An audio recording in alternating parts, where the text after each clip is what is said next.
ਸਾਡੇ ਮਸਲੇ ਸਾਡੇ ਹੱਲ ਪ੍ਰੋਗਰਾਮ ਦੇ ਵਿੱਚ ਤੁਹਾਡਾ ਬਹੁਤ-ਬਹੁਤ ਸਵਾਗਤ। ਇੰਡੋਸ ਟੀਵੀ ਦੇ ਉੱਤੇ ਤੁਸੀਂ ਇਹ ਪ੍ਰੋਗਰਾਮ ਦੇਖ ਰਹੇ ਹੋ। ਮੈਂ ਦਲਜੀਤ ਸਿੰਘ ਬ੍ਰਿਸਬੇਨ ਸਟੂਡੀਓ ਤੋਂ ਤੇ ਮੇਰੇ ਨਾਲ ਨੇ ਹਰਜੀਤ ਲਸਾੜਾ ਜੀ, ਜਿਹੜੇ ਕਿ ਪੰਜਾਬੀ ਟ੍ਰਿਬਿਊਨ ਦੇ ਬ੍ਰਿਸਬੇਨ ਤੋਂ ਪੱਤਰਕਾਰ ਨੇ।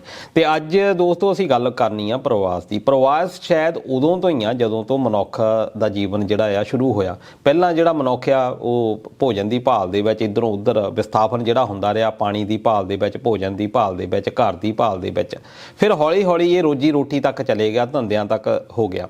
ਤੇ ਅੱਜ ਕੱਲ੍ਹ ਖਾਸ ਤੌਰ ਦੇ ਉੱਤੇ ਪੰਜਾਬ ਦਾ ਖਿੱਤਾ ਆਪਾਂ ਇੰਡੀਆ ਦੇ ਵਿੱਚ ਲਾ ਲਈਏ, ਚਾਹੇ ਗੁਜਰਾਤ ਦਾ ਖਿੱਤਾ ਲਾ ਲਈਏ, ਇਹਦੇ ਵਿੱਚ ਮਾਈਗ੍ਰੇਸ਼ਨ ਬਹੁਤ ਵੱਡੇ ਮਾਮਲੇ ਦੇ ਵਿੱਚ ਹੋਈ ਹੈ, ਖਾਸ ਤੌਰ ਦੇ ਉੱਤੇ ਪੱਛਮੀ ਦੇਸ਼ਾਂ ਦੇ ਵਿੱਚ। ਜੇ ਮਾਈਗ੍ਰੇਸ਼ਨ ਦੀ ਅਸੀਂ ਗੱਲ ਕਰੀਏ, ਦੁਆਬਾ ਏਰੀਆ ਤਾਂ ਸ਼ਾਇਦ ਆਜ਼ਾਦੀ ਤੋਂ ਬਹੁਤ ਸਾਲ ਪਹਿਲਾਂ ਜਿਹੜਾ ਆ ਇੱਥੋਂ ਵਿਸਥਾਪਨ ਸ਼ੁਰੂ ਹੋ ਗਿਆ ਸੀ, ਕਿਉਂਕਿ ਜ਼ਮੀਨਾਂ ਘੱਟ ਸੀ ਤੇ ਇਸੇ ਕਰਕੇ ਉਹ ਬਾਹਰ ਗਏ ਰੋਜੀ ਰੋਟੀ ਪੈਸੇ ਦੀ ਭਾਲ ਦੇ ਵਿੱਚ। ਤੇ ਹੁਣ ਇੱਕ ਕਰੇਜ਼ ਜਿਹੜਾ ਆ ਪਿਛਲੇ 10-15 ਸਾਲ ਖਾਸ ਤੌਰ ਦੇ ਉੱਤੇ ਉਹਦੇ ਵਿੱਚ ਜਿਹੜਾ ਸਾਡਾ ਪ੍ਰਵਾਸ ਆ ਉਹ ਖਾਸ ਤੌਰ ਦੇ ਉੱਤੇ ਆਸਟ੍ਰੇਲੀਆ, ਨਿਊਜ਼ੀਲੈਂਡ, ਕੈਨੇਡਾ, ਅਮਰੀਕਾ ਵੱਲ ਨੂੰ ਬਹੁਤ ਜ਼ਿਆਦਾ ਵੱਡੇ ਪੱਧਰ ਦੇ ਉੱਤੇ ਹੋਇਆ। ਪਰ ਜੇ ਕਹੀਏ ਯੂਰਪੀਅਨ ਕੰਟਰੀ ਵਿੱਚ ਵੀ ਹੋਇਆ ਆ, ਪਰ ਜਿਸ ਤਰੀਕੇ ਦੇ ਨਾਲ ਸਾਡੀ ਜਿਹੜੀ ਨੌਜਵਾਨ ਪੀੜ੍ਹੀ ਸੀ, ਖਾਸ ਤੌਰ ਦੇ ਉੱਤੇ ਸਾਡੀ ਕਰੀਮ ਜਾਂ ਕਹਿ ਲਓ ਕਿ ਪੜ੍ਹਿਆ ਲਿਖਿਆ ਵਰਗ, ਉਹਨਾਂ ਨੇ ਇਹਨਾਂ ਦੇਸ਼ਾਂ ਵੱਲ ਨੂੰ ਇੱਕ ਰੁੱਖ ਕੀਤਾ। ਉਹ ਖਾਸ ਤੌਰ 'ਤੇ ਇਹੀ ਸੀ ਕਿ ਅਸੀਂ ਜਿਹੜਾ ਸੁਰੱਖਿਅਤ ਜਿਹੜਾ ਆਪਣਾ ਭਵਿੱਖ ਆ ਉਹ ਅਸੀਂ ਬਣਾਈਏ। ਪਰ ਨਾਲ ਦੀ ਨਾਲ ਇਸ ਮਾਮਲੇ ਦੇ ਵਿੱਚ ਪ੍ਰਵਾਸ ਨੂੰ ਇੱਕ ਠੱਗੀ ਦਾ ਵੀ ਸਾਧਨ ਜਿਹੜਾ ਬਣਾਇਆ ਗਿਆ। ਪ੍ਰਵਾਸ ਤੋਂ ਬਹੁਤ ਸਾਰੇ ਜਾਅਲੀ ਏਜੰਟ ਵੀ ਸਾਹਮਣੇ ਆਏ, ਜਿਨ੍ਹਾਂ ਨੇ ਹਜ਼ਾਰਾਂ ਨੌਜਵਾਨਾਂ ਦੀਆਂ ਜਾਨਾਂ ਜਿਹੜੀਆਂ ਦਾਅ ਦੇ ਉੱਤੇ ਲਾ ਦਿੱਤੀਆਂ। ਕਈ ਨਜਾਇਜ਼ ਜਿਹੜੇ ਤਰੀਕੇ ਆ ਉਹ ਵੀ ਅਪਣਾਏ ਤੇ ਵੱਖ-ਵੱਖ ਦੇਸ਼ਾਂ ਦੇ ਘੁਮਾਉਣ ਦੇ ਨਾਂ ਉੱਤੇ।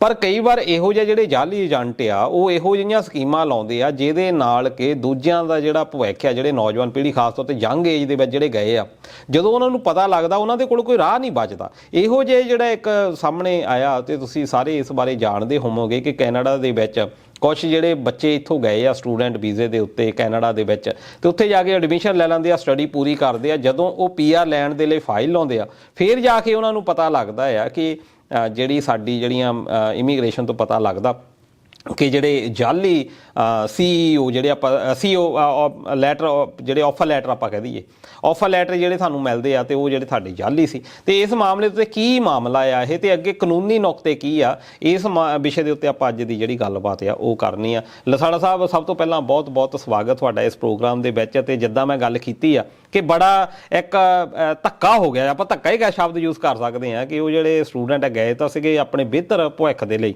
ਬਾਅਦ ਦੇ ਵਿੱਚ ਉਹਨਾਂ ਨੂੰ ਉੱਥੋਂ ਸਾਹਮਣਾ ਕਰਨਾ ਪੈ ਰਿਹਾ ਆ ਡਿਪੋਰਟੇਸ਼ਨ ਦਾ, ਵੀ ਤੁਹਾਨੂੰ ਜਿਹੜਾ ਵਾਪਸ ਹੁਣ ਜਾਣਾ ਪੈਣਾ। ਅਸਲ ਦੇ ਵਿੱਚ ਫਰੋਡ ਹੈ ਕੀ ਇਹ?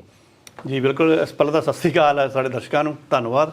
ਤੁਸੀਂ ਦਲਜੀਤ ਜੀ ਕਾਫੀ ਕਹਿ ਲਓ ਕਿ ਤਿੱਖਾ ਮੁੱਦਾ, ਵੈਸੇ ਤਾਂ ਇਹਨੂੰ ਤਿੱਖਾ ਮੁੱਦੇ ਦੀ ਜਗ੍ਹਾ ਤੇ ਆਪਾਂ ਤਰਾਸਦੀ ਕਹਿ ਸਕਦੇ ਹਾਂ ਕਿ ਇਸ ਤਰ੍ਹਾਂ ਹੋਣਾ ਨਹੀਂ ਚਾਹੀਦਾ ਸੀ, ਪਰ ਇਸ ਤਰ੍ਹਾਂ ਹੋ ਗਿਆ। ਕਿਉਂਕਿ ਜਿਹੜਾ ਬੱਚਾ ਪੜ੍ਹਨ ਗਿਆ, ਸਾਨੂੰ ਪਤਾ ਕਿ ਪੰਜਾਬ 'ਚੋਂ ਇੰਨਾ ਸੌਖਿਆਂ ਤਾਂ ਪੜ੍ਹਨ ਨਹੀਂ ਜਾ ਹੁੰਦਾ, ਜ਼ਮੀਨਾਂ ਜੂਨਾਂ ਵੀ ਦਾਅ 'ਤੇ ਲੱਗ ਜਾਂਦੀਆਂ, ਪੈਸੇ ਫੜੇ ਹੁੰਦੇ ਆ। ਤੇ ਸਾਡੇ ਬੱਚਿਆਂ ਤੋਂ ਫਿਰ ਇਹ ਕਾਮਨਾ ਵੀ ਹੁੰਦੀ ਆ ਕਿ ਉਹ ਵੀ ਪੈਸਾ ਵੀ ਲਾਉਣਾ ਆ। ਤੇ ਜੇ ਕਿਤੇ ਮਾੜਾ ਜਿਹਾ ਕੋਈ ਬੱਚਾ ਸਾਡਾ ਕਹਿ ਦਿੰਦਾ ਆ ਵੀ ਬਾਬੂ ਮਾੜਾ ਗੇੜੀ ਮਾਰ ਜਾਵਾਂ, ਤਾਂ ਉਹਨੂੰ ਕਹਿੰਦਾ ਨਾ ਇੱਥੇ ਹੀ ਕਰਨਾ ਹੋਣਾ, ਇੱਥੇ ਗਰਮੀ ਬਹੁਤ ਪੈਂਦੀ ਆ, ਇੱਥੇ ਠੀਕ ਹੈ ਠੰਡਾ, ਤੂੰ ਖਿੱਚੀ ਚੱਲ ਬਸ। ਕਿਉਂਕਿ ਮੇਨ ਕਾਰਨ ਸਟੱਡੀ ਨਹੀਂ ਹੁੰਦਾ, ਆਰਥਿਕਤਾ ਜਿਹੜਾ ਮੇਨ ਭੂਮਿਕਾ ਜਿਹੜੀ ਨਿਭਾਉਂਦੀ ਆ। ਚਲੋ ਉਹ ਇੱਕ ਵੱਖਰਾ ਵਿਸ਼ਾ ਆ, ਯਾਨੀ ਸਟੱਡੀ ਦੇ ਨਾਲ ਉਹਨਾਂ ਨੇ ਪੱਕੇ ਹੋਣਾ ਆ, ਤੇ ਜਿਹੜਾ ਪੈਸਾ ਲੱਗਾ ਆ ਉਹ ਪੈਸਾ ਵੀ ਕਮਾਉਣਾ। ਮਤਲਬ ਕਿ ਸ਼ਾਇਦ ਜਿਹੜੇ ਵਿਕਸਿਤ ਕੰਟਰੀਆਂ ਤੋਂ ਪੜ੍ਹਨ ਆਉਂਦੇ ਆ ਉਹਨਾਂ ਨਾਲੋਂ ਇਹਨਾਂ ਨੂੰ ਦੁੱਗਣੀ ਮੁਸ਼ੱਕਤ ਉੱਥੇ ਕਰਨੀ ਪੈਂਦੀ ਆ। ਫਰਾਂਸ ਦੇ ਮਾਮਲੇ ਦੇ ਵਿੱਚ ਵੀ ਤੇ ਪੜ੍ਹਾਈ ਤੇ ਚਲੋ ਬਰਾਬਰ ਦੀ ਕਰਨੀ ਪੈਂਦੀ ਆ। ਦੁਖਾਂਤ ਜਿਹਨੂੰ ਮੈਂ ਤਰਾਸਦੀ ਦਾ ਨਾਂ ਦਿੱਤਾ, ਉਹ ਤੁਸੀਂ ਦੱਸੇ ਦਿੱਤਾ ਕਿ ਕੈਨੇਡਾ ਤੋਂ ਸੈਂਕੜੇ ਵਿਦਿਆਰਥੀ ਲਾਈਨ ਦੇ ਵਿੱਚ ਲਗਾ ਦਿੱਤੇ ਗਏ ਕਿ ਇਹਨਾਂ ਨੂੰ ਅਸੀਂ ਵਾਪਸ ਭੇਜਣਾ ਆ, ਕੋਈ 700 ਦੇ ਕਰੀਬ। ਹਾਂਜੀ, ਕਿ ਤੁਹਾਡੇ ਜਿਹੜੇ ਆਫਰ ਲੈਟਰ ਆ ਉਹ ਜਾਅਲੀ ਪਾਏ ਗਏ ਆ। ਦੇਖੋ ਦਲਜੀਤ ਜੀ, ਇਹ ਹੈਗਾ ਕੈਨੇਡਾ ਦੇ ਮਿਸੀਸਾਗਾ ਸ਼ਹਿਰ ਦੇ ਵਿੱਚ, ਜਿੱਥੇ ਜਬਰੀ ਵਾਪਸ ਭੇਜੇ ਜਾਣ ਵਾਲੇ ਜਿਹੜੇ ਸਟੂਡੈਂਟ ਆ ਨਾ, ਉਹ ਇਹਨਾਂ ਹਾਲਾਤਾਂ ਦਾ ਸਾਹਮਣਾ ਕਰ ਰਹੇ ਆ, ਤੇ ਲਗਾਤਾਰ ਉਹ 2 ਹਫ਼ਤੇ ਧਰਨੇ ਤੇ ਬੈਠੇ ਆ। ਤੇ ਮੈਂ ਹੁਣ ਵੀ ਕੈਨੇਡਾ 2 ਘੰਟੇ ਪਹਿਲਾਂ ਗੱਲ ਕੀਤੀ ਹੈ ਕਿ ਕੀ ਸਥਿਤੀਆਂ। ਉਹ ਕਹਿੰਦੇ ਵੀ ਉੱਥੇ ਮੌਸਮ ਵੀ ਬਹੁਤ ਖਰਾਬ ਹੁੰਦਾ ਆ, ਤਰਪੂਲਾਂ ਕੋਈ ਉਹਨਾਂ ਨੇ WhatsApp ਦਾ ਕੋਈ ਗਰੁੱਪ ਬਣਾਇਆ ਹੋਇਆ, ਉਹਦੇ ਉੱਪਰ ਉਹ ਮੈਸੇਜ ਕਰਦੇ ਨੇ, ਉਹਨਾਂ ਨੂੰ ਲੱਕੜਾਂ ਦੇ ਕੇ ਜਾਂਦੇ ਨੇ, ਤਰਪਾਲਾਂ ਵੀ ਦੇ ਕੇ ਜਾਂਦੇ ਨੇ, ਤੇ ਚੀਜ਼ਾਂ ਦੀ ਪੂਰਤੀ ਤਾਂ ਉੱਥੇ ਹੋ ਰਹੀ ਆ, ਲੇਕਿਨ ਉਹਨਾਂ ਨੂੰ ਲਗਾਤਾਰ ਉੱਥੇ ਬੈਠਣਾ ਪੈ ਰਿਹਾ। 150 ਦੇ ਕਰੀਬ ਸਟੂਡੈਂਟ ਕਹਿੰਦੇ ਉੱਥੇ ਦੱਸ ਰਹੇ ਆ। ਵੈਸੇ ਦੀ ਕੋਈ ਪੱਕੀ ਪੁਸ਼ਟੀ ਤਾਂ ਨਹੀਂ ਕਰ ਸਕਦੇ ਵੀ ਕਿੰਨੇ ਆ, ਕਿਉਂਕਿ ਆਉਂਦੇ ਜਾਂਦੇ ਥੋੜ੍ਹਾ ਜਿਹਾ ਉੱਪਰ ਥੱਲੇ ਹੁੰਦਾ ਰਹਿੰਦਾ ਆ। ਸੋ ਇਹਦੇ ਵਿੱਚ ਜਿੱਦਾਂ ਆਪਾਂ ਕਹਿੰਦੇ ਨੇ ਵੀ ਕੜਿੱਕੀ ਕਿੱਥੋਂ ਫਸ ਗਈ ਆ। ਜਿਹੜੀ ਤਾਂ ਕੈਨੇਡੀਅਨ ਬਾਰਡਰ ਸਿਕਿਉਰਿਟੀ ਏਜੰਸੀ ਆ, ਉਹ ਕਹਿੰਦੀ ਆ ਵੀ ਇਹਨਾਂ ਨੂੰ ਜਬਰੀ ਜਾਣੀ ਕਿ ਵਾਪਸ ਭੇਜੋ, ਕਿ ਇਹਨਾਂ ਨੇ ਜਿਹੜੇ ਪੰਜਾਬ ਤੋਂ ਪਹਿਲਾ ਆਫਰ ਲੈਟਰ ਲਿਆ ਸੀਗਾ ਉਹ ਜਾਲੀ ਸੀਗਾ। ਉਹਦੇ ਵਿੱਚ ਹੁਣ ਕੀ ਸੀਗਾ ਕਿ ਇਹਨਾਂ ਨੂੰ ਕਿਹਾ ਵੀ ਤੁਸੀਂ ਇਹਨਾਂ ਦੀ ਡੈਪੂਟੇਸ਼ਨ ਕਰ ਦਿਓ, ਸਰਕਾਰ ਦੇ ਉੱਪਰ ਇਹਨਾਂ ਨੇ ਦਬਾਅ ਪਾਉਣ ਦੀ ਕੋਸ਼ਿਸ਼ ਕੀਤੀ ਆ। ਹੁਣ ਤੱਕ ਦੀਆਂ ਸਥਿਤੀਆਂ ਦੇ ਵਿੱਚ ਇਹ ਆਇਆ ਕਿ ਆਪੋਜੀਸ਼ਨ ਨੇ ਥੋੜ੍ਹਾ ਸਟੈਂਡ ਲੈ ਲਿਆ। ਕੁਛ ਸਾਡੇ ਜਿਹੜੇ ਪੰਜਾਬੀ ਭਾਈਚਾਰੇ 'ਚੋਂ ਜਗਮੀਤ ਵਗੈਰਾ ਹੋਰ ਵੀ ਕਈ ਮਾਣਯੋਗ ਹਸਤੀਆਂ ਨੇ ਜਿਨ੍ਹਾਂ ਨੇ ਥੋੜ੍ਹਾ ਜਿਹਾ ਧਰਨੇ ਉੱਪਰ ਆ ਕੇ ਵੀ ਆਪਣਾ ਕਹਿ ਲਓ ਕਿ ਰੋਹ ਪ੍ਰਗਟ ਕੀਤਾ ਅਤੇ ਥੋੜ੍ਹਾ ਜਿਹਾ ਸਟੈਂਡ ਵੀ ਲਿਆ ਸਟੂਡੈਂਟ ਨਾਲ ਕਿ ਨਹੀਂ ਤੁਸੀਂ ਇਹਦੇ ਉੱਪਰ ਦੁਬਾਰਾ ਸੋਚੋ। 3 ਵਾਰ ਸਰਕਾਰ ਦੇ ਕੋਲ ਇਹ ਸਿਕਿਉਰਿਟੀ ਏਜੰਸੀਜ਼ ਇਮੀਗ੍ਰੇਸ਼ਨ ਦੀ ਇਹ ਮਤਾ ਯਾਨੀ ਕਹਿ ਲਓ ਬਿੱਲ ਲੈ ਕੇ ਗਈ ਆ ਕਿ ਸਾਈਨ ਕਰੋ ਅਤੇ ਇਹਨਾਂ ਨੂੰ ਵਾਪਸ ਭੇਜੋ, ਇਹਨਾਂ ਨੇ ਫਰਾਡ ਕੀਤਾ ਆ। ਜਦੋਂ ਇਹ ਚੌਥੀ ਵਾਰ ਫਿਰ ਲੈ ਕੇ ਗਏ ਆ ਫਿਰ ਜ਼ਿਆਦਾ ਉੱਥੇ ਸਟੈਂਡ ਲੈ ਲਿਆ ਵਿਰੋਧੀਆਂ ਨੇ ਵੀ, ਕਹਿੰਦੇ ਵੀ ਦੇਖੋ ਅਸੀਂ ਤੁਹਾਡੇ ਨਾਲ ਇਸ ਗੱਲ ਦੇ ਨਾਲ ਹਾਮੀ ਨਹੀਂ ਭਰਦੇ ਹੈਗੇ।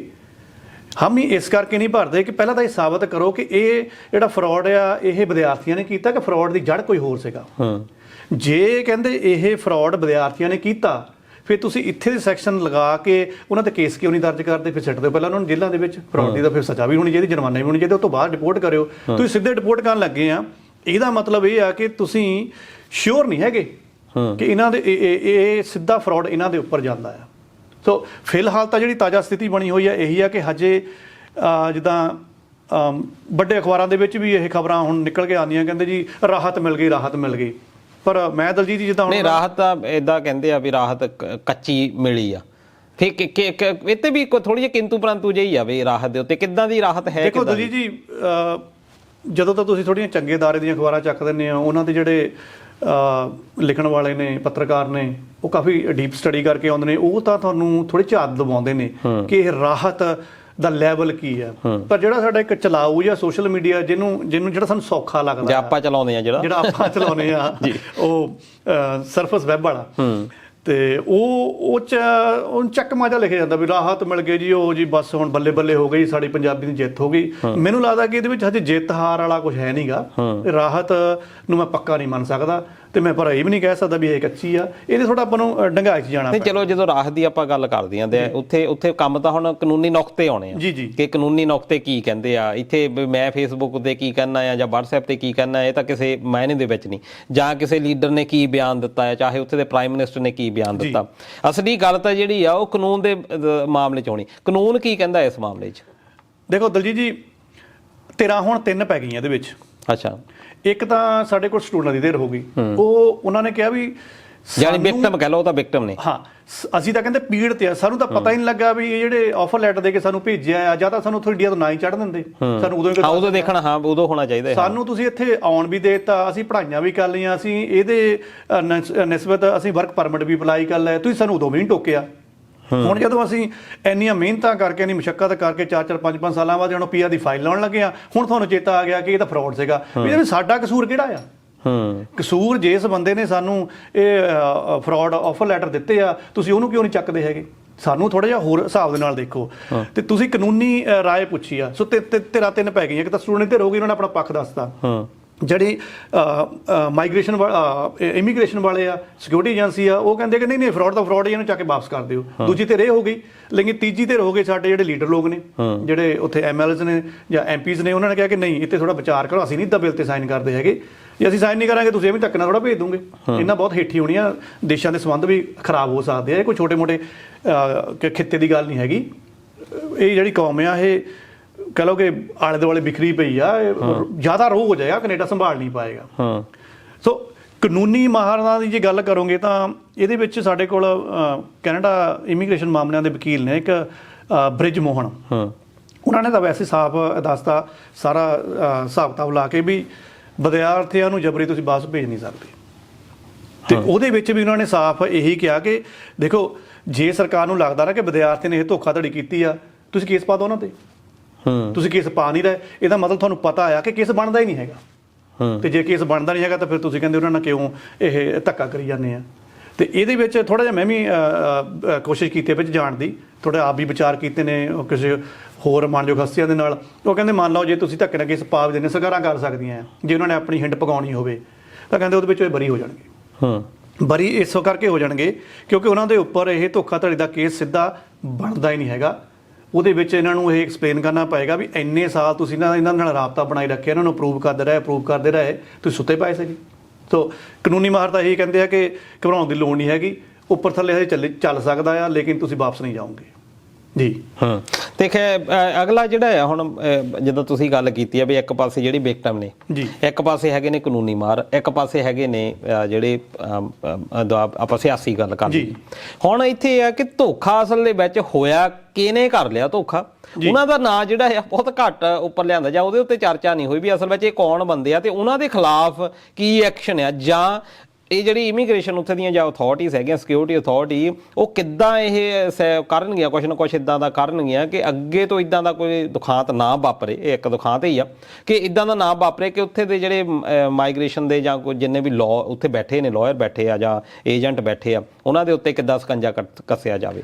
ਦਲਜੀਤ ਜੀ, ਪੰਜਾਬੀ ਦੇ ਵਿੱਚ ਇਹ ਮੇਰੇ ਖਿਆਲ ਕਹਾਵਤ ਇਕੱਲੀ ਪੰਜਾਬੀ 'ਚ ਹੀ ਬਣੀ ਆ, ਅੰਗਰੇਜ਼ੀ ਤਾਂ ਮੈਨੂੰ ਪੜ੍ਹਨ ਨੂੰ ਮਿਲੀ ਨਹੀਂ, ਜਾਂ ਫਿਰ ਅੰਗਰੇਜ਼ੀ 'ਚ ਔਖੇ ਸ਼ਬਦ ਹੋਣੇ ਜਿਹੜੇ ਸਾਡੀ ਸਮਝ 'ਚ ਨਹੀਂ ਆਏ ਹੈਗੇ।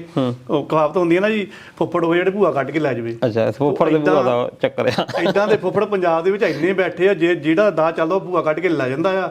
ਸਾਨੂੰ ਅਸਲ 'ਚ ਪਤਾ ਹੀ ਨਹੀਂ ਲੱਗਦਾ ਕਿਹੜੀ ਭੂਆ ਕੱਢ ਹੋ ਗਈ ਆ। ਇਹ ਤਾਂ ਜਿਹੜੀ ਹੁਣ ਭੂਆ ਫੜੀ ਗਈ ਆ, ਉਦੋਂ ਪਤਾ ਲੱਗਦਾ ਕਿ ਅੱਛਾ ਆਹ ਭੂਆ ਕੱਢ ਕੇ ਲਿਆਂਦੀ ਜਿਹੜੀ ਫੜ ਹੋ ਗਈ ਆ।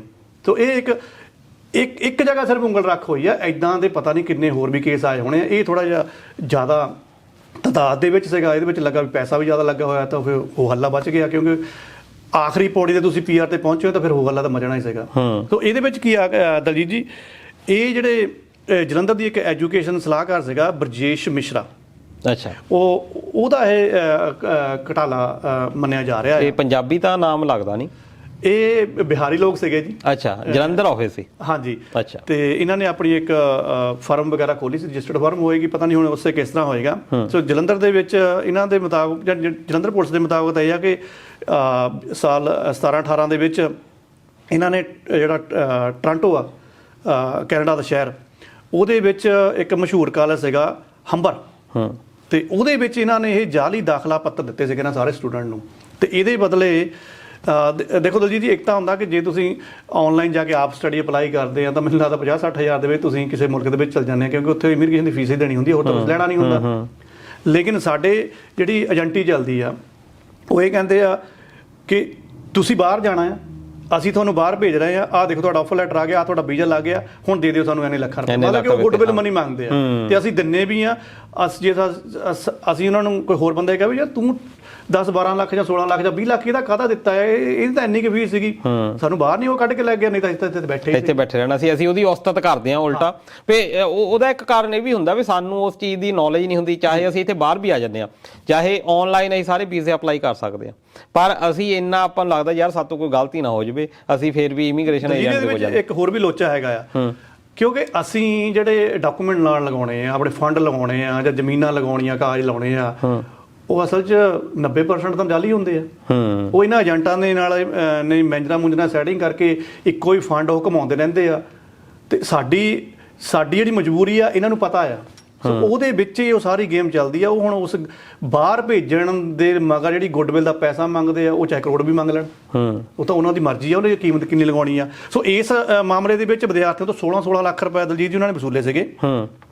ਜਦੋਂ ਇਹ ਸਾਰੇ ਵਿਦਿਆਰਥੀ ਉੱਤੇ ਪਹੁੰਚ ਗਿਆ ਕੈਨੇਡਾ, ਇਹਨਾਂ ਨੂੰ ਪਹੁੰਚਦੇ ਸਾਰ ਇਹਨਾਂ ਨੂੰ ਮਿਸ਼ਰੇ ਨੇ ਇਹ ਕਿਹਾ ਜਿਹੜਾ ਹੰਬਰ ਕਾਲਜ ਆ ਨਾ, ਜਿਹਦੇ ਤੁਹਾਨੂੰ ਆਫਰ ਲੈਟਰ ਮਿਲੇ ਆ, ਇਹ ਭਾਈ ਦਾਖਲਾ ਪੱਤਰ ਰੱਦ ਹੋ ਗਏ ਆ, ਤੁਹਾਨੂੰ ਮੈਂ ਨਾ ਬਾਕੀ ਕਾਲਜਾਂ ਦੇ ਵਿੱਚ ਸ਼ਿਫਟ ਕਰ ਰਿਹਾ ਹਾਂ, ਵੀ ਤੁਸੀਂ ਵਰੀ ਨਾ ਕਰੋ, 5-6 ਲੱਖ ਤੁਹਾਡਾ ਮੈਂ ਵਾਪਸ ਕਰ ਦਿੰਦਾ, ਪਰ ਤੁਹਾਨੂੰ ਹੋਰ ਕਾਲਜ ਮਿਲ ਜਾਣਗੇ। ਸੋ ਉਦੋਂ ਤੇ ਅੱਗੇ ਉਸ ਕਾਲਜ ਜਿੱਥੇ ਐਡਮਿਸ਼ਨ ਲੈਣੀ ਆ ਉਹਦੀ ਫੀਸ ਇਹਨਾਂ ਨੇ ਐਕਸਟਰਾ ਹੋਰ ਦਿੱਤੀ, ਉਹਦੇ ਵਿੱਚ ਉਹਨਾਂ ਨੇ ਐਡਜਸਟਮੈਂਟ ਕਰਤੀ। ਇਹਦਾ ਮਤਲਬ ਜੇ ਕਿਸੇ ਸਟੂਡੈਂਟ ਨੂੰ 5-6 ਲੱਖ ਵਾਪਸ ਮੁੜ ਵੀ ਗਿਆ ਆ, ਤਾਂ ਤੁਹਾਨੂੰ ਤਾਂ ਕੈਨੇਡਾ 10 ਲੱਖ 'ਚ ਪੈ ਗਈ।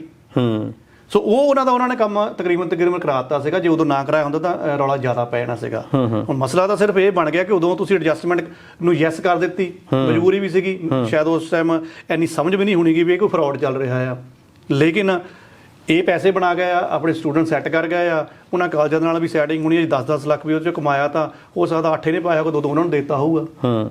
ਲੇਕਿਨ ਹੁਣ ਸਮੱਸਿਆ ਦਲਜੀਤ ਜੀ ਇਹ ਆ ਰਹੀ ਆ ਕਿ ਜਿੱਦਾਂ ਇਹਨਾਂ ਨੇ ਪੜ੍ਹਾਈ ਖਤਮ ਕੀਤੀ ਆ, ਕੋਈ ਵਰਕ ਪਰਮਿਟ ਲੈਣ ਗਿਆ ਉਹਦਾ ਇਟਸ ਓਕੇ ਹੋ ਗਿਆ, ਪਰ ਜਦੋਂ ਹੁਣ PR ਦੇ ਲਈ ਫਾਈਲ ਲੱਗੀ ਆ ਇਮੀਗ੍ਰੇਸ਼ਨ ਦੇ ਵਿੱਚ, ਸਾਰਾ ਜਦੋਂ ਐਜੂਕੇਸ਼ਨ ਰਿਕਾਰਡ ਚੈੱਕ ਹੁੰਦਾ, ਉਹਨਾਂ ਨੇ ਦੇਖਿਆ ਵੀ ਇਹ ਤਾਂ ਜਿਹੜਾ ਹੰਬਰ ਕਾਲਜ ਸੀਗਾ ਇਹ ਤਾਂ ਵੈਸੇ ਹੀ ਰੱਦ ਹੋਇਆ ਪਿਆ ਸੀਗਾ, ਤੁਸੀਂ ਇੱਥੇ ਤੱਕ ਪਹੁੰਚਾਤਾ। ਉਦੋਂ ਤਾਂ ਚਲੋ ਕਿਉਂਕਿ ਇਮੀਗ੍ਰੇਸ਼ਨ ਦੀ ਲਿਸਟ 'ਚੋਂ ਆਇਆ ਨਹੀਂ ਹੈਗਾ, ਵੈਰੀਫਿਕੇਸ਼ਨ ਨਹੀਂ ਹੋਈ, ਹੁਣ ਜਦੋਂ ਵੈਰੀਫਿਕੇਸ਼ਨ ਹੋਈ ਆ ਤਾਂ ਕਹਿੰਦੇ ਨਹੀਂ ਇਹ ਤਾਂ ਜਾਲੀ ਸੀਗਾ ਵੀ ਅਸੀਂ ਤਾਂ ਤੁਹਾਨੂੰ ਨਹੀਂ ਰੱਖ ਸਕਦੇ ਹੈਗੇ ਤੇ ਇਹ ਤਾਂ ਤੁਸੀਂ ਫਰਾਡ ਕੀਤਾ ਹੋਇਆ। ਸੋ ਇਹ ਹੁਣ ਇਹਨਾਂ ਬੰਦਿਆਂ ਨੂੰ ਲੱਭ ਰਹੇ ਨੇ ਤੇ ਬੰਦੇ ਲੱਭ ਨਹੀਂ ਰਹੇ, ਪਤਾ ਨਹੀਂ ਹੁਣ ਇੰਡੀਆ 'ਚ ਕਿਤੇ ਗਵਾਚ ਗਏ ਨੇ ਤੇ ਪਤਾ ਨਹੀਂ ਕਿਤੇ ਬਾਹਰ ਨਿਕਲ ਗਏ ਨੇ। ਹਾਂ, ਤੇ ਹੁਣ ਫਿਰ ਤੁਹਾਨੂੰ ਕੀ ਲੱਗਦਾ ਹੈ ਕਿ ਬੱਚਿਆਂ ਦਾ ਜਿਹੜਾ ਭਵਿੱਖ ਆ ਕੀ ਹੋ ਸਕਦਾ? ਦੇਖੋ ਕੀ ਰਿਪੋਰਟ ਹੋਣਗੇ ਜਾਂ ਕਿੱਥੇ ਤੱਕ ਹਾਲਾਤ ਨੇ? ਦੇਖੋ ਜਿਹੜੇ ਕਾਨੂੰਨੀ ਮਾਹਰ ਆ ਜਾਂ ਕੈਨੇਡਾ ਦੀ ਇਮੀਗ੍ਰੇਸ਼ਨ ਆ, ਉਹ ਤਾਂ ਮੈਂ ਦਲਜੀਤ ਜੀ ਪਹਿਲਾਂ ਹੀ ਕਹਿ ਦਿੱਤਾ ਕਿ ਉਹ ਕਹਿੰਦੇ ਵੀ ਇਮੀਗ੍ਰੇਸ਼ਨ ਦੇ ਕੋਲ ਜਿੰਨਾ ਮਰਜ਼ੀ ਇਹ ਦਬਾਅ ਪਾ ਲੈਣ ਸਰਕਾਰ ਦੇ ਉੱਪਰ। ਪਹਿਲੀ ਗੱਲ ਤਾਂ ਉੱਥੇ ਦੇ ਕੁਝ ਜਿਹੜੇ ਆਪੋਜੀਸ਼ਨ ਆ ਜਾਂ ਸਾਡੇ ਭਾਈਚਾਰੇ ਦੇ ਜਿਹੜੇ ਲੀਡਰ ਨੇ ਉਹੀ ਅੜ ਗਏ ਆ ਬਈ ਇਹਨਾਂ ਨੇ ਨਹੀਂ ਇਹਨਾਂ ਨੂੰ ਹੀਲੇ ਲੱਗਣ ਦੇਣਾ। ਪਰ ਜੇ ਫਿਰ ਵੀ ਉਹ ਐਡਾ ਜ਼ਿਆਦਾ ਦਬਾਅ ਪਾ ਲੈਣ ਸਰਕਾਰ ਦੇ ਉੱਪਰ ਤਾਂ ਕਾਨੂੰਨ ਨੇ ਇਹਨਾਂ ਦਾ ਸਾਥ ਨਹੀਂ ਦੇਣਾ ਹੈਗਾ, ਕਿਉਂਕਿ ਕਾਨੂੰਨ ਦੇ ਵਿੱਚ ਸਾਬਤ ਨਹੀਂ ਕਰ ਪਾਉਣਗੇ ਕਿ ਇਹਨਾਂ ਨੇ ਇਹ ਕੋਈ ਫਰਾਡ ਕੀਤਾ ਆ, ਕਿਉਂਕਿ ਉਹ ਇੰਨੇ ਸਮੇਂ ਦੇ ਵਿੱਚ ਇਹਨਾਂ ਦੀਆਂ ਨਲਾਇਕੀਆਂ ਮੂਹਰੇ ਸ਼ੋਅ ਹੋ ਜਾਣੀਆਂ ਆ।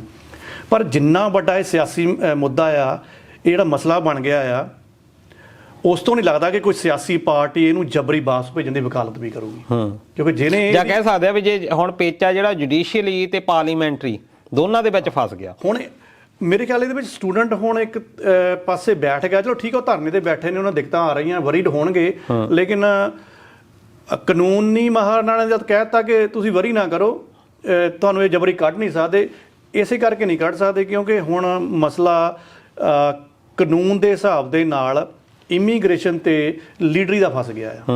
ਇਹ ਲੀਡਰੀ ਜਿਹੜੇ ਐਮਐਲਏ ਚੁਣ ਕੇ ਗਏ ਹੋਏ ਆ, ਜਿਨ੍ਹਾਂ ਦੀ ਉੱਥੇ ਵਕਾਲਤ ਚੱਲਦੀ ਆ, ਆਪਣੀ ਸਰਕਾਰ ਚੱਲਦੀ ਆ, ਜੇ ਉਹਨਾਂ ਦੇ ਵਿੱਚ ਕੋਈ ਵੀ ਜੇ ਤਾਂ ਮੈਜੋਰਟੀ ਵਾਲੀ ਸਰਕਾਰ ਇਹ ਬੋਲਦੀ ਆ, ਫਿਰ ਤਾਂ ਜਿਹੜਾ ਲੋਕਾਂ ਦਾ ਰੋਹ ਆ ਬਹੁਤ ਖਿਲਾਫ ਜਾਏਗਾ, ਫਿਰ ਤਾਂ ਅੰਤਰਰਾਸ਼ਟਰੀ ਮੁੱਦਾ ਇੱਕਦਮ ਬਣ ਜਾਏਗਾ।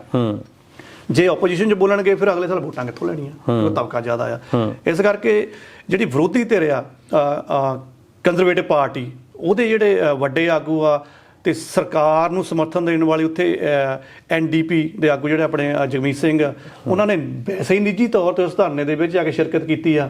ਤੇ ਮੈਨੂੰ ਲੱਗਦਾ ਦਲਜੀਤ ਜੀ ਆਪਣੇ ਸਟੂਡੈਂਟ ਵਾਪਸ ਆਉਣਗੇ, ਚੰਗੀ ਗੱਲ ਹੈ ਜੇ ਨਹੀਂ ਵਾਪਸ ਆਉਗੇ। ਜੀ ਬਿਲਕੁਲ, ਤੇ ਆਸ ਵੀ ਇਹੀ ਕਰਦੇ ਆ। ਪਰ ਨਾਲ ਦੇ ਨਾਲ ਇਹ ਜ਼ਰੂਰ ਹੈਗਾ ਕਿ ਜਦੋਂ ਵੀ ਕਿਤੇ ਬਾਹਰ ਜਾਣਾ, ਵੈਸੇ ਠੀਕ ਹੈ ਜਦੋਂ ਸਾਡਾ ਸਾਹਿਬ ਉੱਧਰ ਹੁੰਦੇ ਆ ਉਦੋਂ ਤਾਂ ਇਹ ਹੁੰਦਾ ਵੀ ਬਾਹਰ ਕਿਸੇ ਤਰੀਕੇ ਨਾਲ ਚਲੇ ਜਾਈਏ, ਜੀ ਹਨਾ, ਪਰ ਫਿਰ ਵੀ ਕੁਛ ਨਾ ਕੁਛ ਜਿਹੜੇ ਪੱਖ ਆ ਉਹ ਜ਼ਰੂਰ ਘੋਖ ਪੜਤਾਲ ਕਰ ਲੈਣੇ ਚਾਹੀਦੇ ਆ। ਹੁਣ ਜਿੱਦਾਂ ਗੱਲ ਕਰਦੇ ਆਪਾਂ ਇੰਟਰਨੈਟ ਦੇ ਉੱਤੇ ਸਾਰਾ ਕੁਛ ਹੈਗਾ, ਤੁਸੀਂ ਉਹ ਕਾਲਜ ਨੂੰ ਵੈਰੀਫਾਈ ਕਰ ਸਕਦੇ ਆ, ਹੋਰ ਨਹੀਂ ਹੋਰ ਤਾਂ ਤੁਸੀਂ ਉਹਦੀ ਲੋਕੇਸ਼ਨ ਸੈੱਟ ਕਰ ਸਕਦੇ ਆ।